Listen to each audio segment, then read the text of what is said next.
हर हर महादेव। जय जय श्री राधे। भगवान शिव जी आप सभी भक्तों पर अपनी कृपा बनाए रखें। आज हम महाशिव पुराण का 10वां अध्याय शुरू करेंगे। यह ब्रह्मा विष्णु को शिव जी का उपदेश। यह सुनकर ब्रह्मा और विष्णु जी ने कहा, हे प्रभु, सरगदी पंचकृत्य क्या है, इसका लक्षण मुझे सुनाइए। श्री शिव जी बोले, मेरे सारे कार्य ज्ञान ग्रहम हैं, तथापि सुनो। हे ब्राह्मण, हे विष्णु, सृष्टि, स्थिति, संहार, तिरोभाव, अनुग्रह, ये मेरे 5 कृत्य जगत में नित्य सिद्ध हैं। इसमें संसार के आरंभ का नाम सर्ग, उसके रखने का नाम स्थिति, नष्ट का संहार, अदल बदल, उत्क्रम, तिरोभाव और संसार या सर्ग से मुक्त होने का नाम अनुग्रह है। यही मेरा 5 कृत्य है। इन्हीं कर्मों के द्वारा मैं संसार का संचालन करता हूँ और इसमें जो सर्वदा मुझ में स्थित रहता है वही मुक्त है। इस 5 कृत्य को चलाने के लिए मेरे 5 मुख हैं। चारों दिशाओं में 4 और 4 मुखों के मध्य में 5वां मुख है, जिसे विद्वान जानते हैं। हे वत्सो, तुम दोनों अपनी तपस्या से सृष्टि और स्थिति इन 2 कृत्यों को प्राप्त किया है। ऐसे ही रुद्र और महेश ने भी संहारण और तिरोभाव से ये दोनों कृत्य प्राप्त किए हैं, परंतु अनुग्रह नाम वाला 5वां कृत्य कोई भी न पा सका और अति प्राचीन होने से तुम दोनों अपने उस कर्म को भूल गए, परंतु रुद्र और महेश नहीं भूले। तब तुम्हारे भूलने से सृष्टि की स्थिति के लिए रूप, यश, कृत्य, वाहन तथा आयु युद्धादि सबको मुझे अपने योग्य संग्रह करना पड़ा, क्योंकि तुम में मूर्ता आ गई और महेश ने दान और रूप दोनों का संरक्षण किया। अब यदि तुम चाहते हो तो मेरा ओंकार नामक मंत्र अब से जपो, जिसके जप से तुम में मान न उत्पन्न हो, क्योंकि मेरे मुख से निकला एवं उत्पन्न हुआ ओंकार मेरा मंत्रोपदेश है और बोधन है। यही मेरा वाचक है और मैं वाच्य हूँ। यह मंत्र मेरी आत्मा है और इसका स्मरण करना ही मेरा स्मरण है। श्री नंदिकेश्वर कहते हैं कि उमा सहित शिव जी ने उत्तर की ओर मुख करके ब्रह्मा और विष्णु को इसी मंत्र का उपदेश कर गुरु मंत्र दिया। तब से ब्रह्मा और विष्णु उनके आत्मा रूप हो गए और उन्होंने अपने को शिव जी को समर्पण कर दिया। तब ब्रह्मा और विष्णु ने देवाधिदेव महादेव जी से हाथ जोड़कर कहा, हे सर्वेश, आपको नमस्कार है। हे संसार के रचयिता, हे 5 मुख देने वाले, आपको प्रणाम है। जब इस प्रकार स्तुति कर दोनों ने सकल निष्कल गुरुदेव शिवजी को नमस्कार किया, तब महादेव ईश्वर बोले, हे पुत्रों, मैंने तुमसे सभी तत्वों का वर्णन कर यह मंत्र भी बतला दिया है कि जिसका जप कर मेरे स्वरूप को प्रत्यक्ष जान सकते हो। मेरा बतलाया हुआ ये मंत्र भाग्य विदायक और सब प्रकार के ज्ञान को देने वाला है। जो इसे मार्गशीर्ष की आर्द्रा वाली चतुर्दशी में जपता है और यदि आर्द्रा सूर्य गति की होती है तो इस एक मंत्र का जाप करोड़ गुना हो जाता है। इसमें प्रातः संध्या समय मेरा दर्शन भी उक्त फल देता है।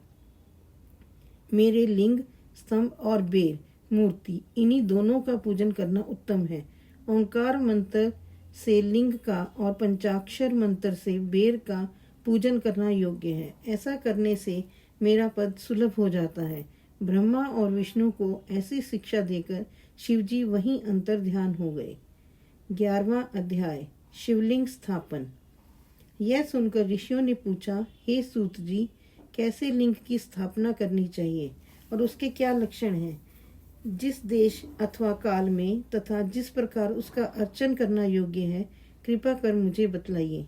श्री सूत जी बोले, हे ऋषियों, गंगाधिक पवित्र नदियों के तट पर अथवा जैसी इच्छा हो वैसे ही लिंग की प्रतिष्ठा करें, किंतु पूजन नित्य होना रहे।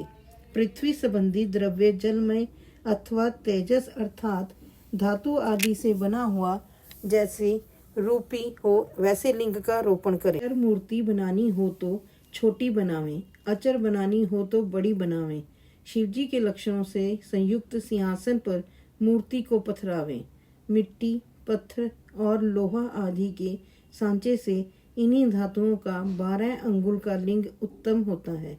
यदि इससे न्यून होगा तो न्यून फल देगा। अधिक उंगल का होने से कुछ दोष भी नहीं है। लिंग या बेर दोनों ही की पूजा शिव पद को देने वाली है। लिंग का स्थावर जंगम यह भी दो रूप है। स्थावर लिंग तरु गुलम लता आदि हैं और जंगम लिंग कृमि कीट आदि हैं। विद्वान जन स्थावर जंगम में इन्हीं को संभाल कर इनमें सुखपूर्वक अनुराग रखते एवं इस प्रकार की शिव पूजा करते हैं तथा कोई भक्त श्री शिव जी की गोद में श्री उमा पार्वती जी को बैठाकर उन भगवान की पूजा करते हैं और इस प्रकार के महालिंग की स्थापना कर उनको अनेक प्रकार से पूजते हैं। गुरु से जानकर स्नान, वस्त्र, गंध, पुष्प, धूप, दीप, तांबूल, नैवेद्य, अर्घ्य, तर्पण और नमस्कार आदि करें। इससे शिव पद की प्राप्ति होती है।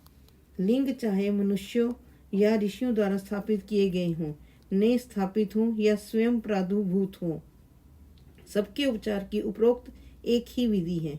यदि कोई नियम पूर्वक शिवजी का दर्शन करता है तो उसे भी शिवलोक की प्राप्ति हो जाती है। पीसी हुई मिट्टी में गोबर मिलाकर अथवा कनेर के फूल, अनेक प्रकार के फल, गुड़, मक्खन, भस्म, अन्न या जैसी इच्छा हो उससे लिंग बनाकर उसकी पूजा करें। कोई अंगूठे में ही शिवजी की पूजा कर लेते हैं। इसी प्रकार स्थान का भी कोई भेद नहीं है, जहाँ चाहे लिंग पूजन कर लेवें। इसका कुछ निषेध नहीं है। शिवजी सर्वत्र फलदायक हैं। जो श्रद्धा पूर्वक शिव भक्त को लिंग दान या लिंग मूल्य देता है उसे महान फल की प्राप्ति होती है। जो नित्य 10,000 प्रणव का जप करता है अथवा प्रातः संध्या दोनों समय जो 1,000 जप करे तो उसे शिव पद की प्राप्ति हो।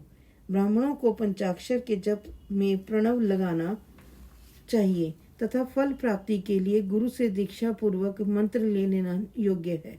गुरु ज्ञानी होना चाहिए और उसमें भी ब्राह्मण होना योग्य है। ब्राह्मण को नमः शब्द पहले बोलना या लगाना चाहिए। अन्य वर्ण मंत्र में नमः शब्द कहें। स्त्रियां यथाविधि अंत में नमः शब्द लगावें। ब्राह्मण की स्त्री नमः पहले लगावे।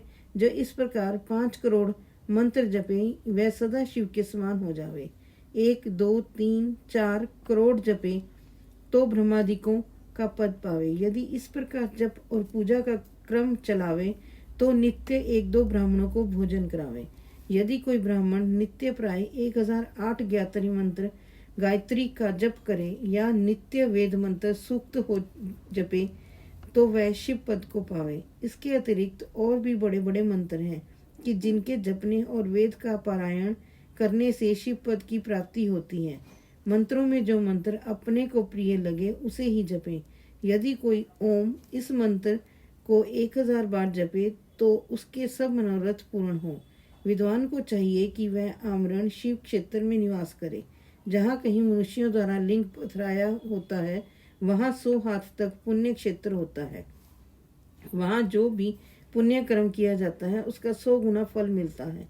और जहाँ ऋषियों ने लिंग पथराया हो वहाँ 1000 हाथ तक, और जो लिंग स्वयं निकले होते हैं वहाँ पर 4000 हाथ की दूरी तक शिव क्षेत्र माना जाता है तथा उसका पुण्य भी वैसा ही उतना ही अधिक होता है। कवियों का कहना है कि ऐसे पुण्य क्षेत्र में कुआं, बावली, तालाब और तलाई आदि का होना आवश्यक है। उसे शिव गंगा कहते हैं। ऐसे स्थान में दान जप करना सर्वदा ही कल्याणप्रद है। दाह, दशा, मासिक सपिंडीकरण, वार्षिक पिंडदान आदि शिव क्षेत्र में करने से सब पापों से मुक्ति करा देता है। शिव क्षेत्र में 7, 5, 3 या 1 रात अवश्य ही निवास करें। वर्णानुसार इसका भी उत्तम फल प्राप्त होता है। सकाम से तुरंत सिद्धि और निष्काम से शिव पद की प्राप्ति होती है। विशेषकर कलयुग में तो और भी सरल है। इतना सुनकर ऋषियों ने कहा, हे सूत जी, अब हमें ऐसे सभी पुण्य क्षेत्रों का वर्णन संक्षेप में सुनाइए कि जिसका सभी स्त्री पुरुष आश्रय लेकर शिव पद को प्राप्त करते हैं। हे योगियों में श्रेष्ठ, इन क्षेत्रों का आगमन कैसे हुआ, इसे हमें भी सुनाइए।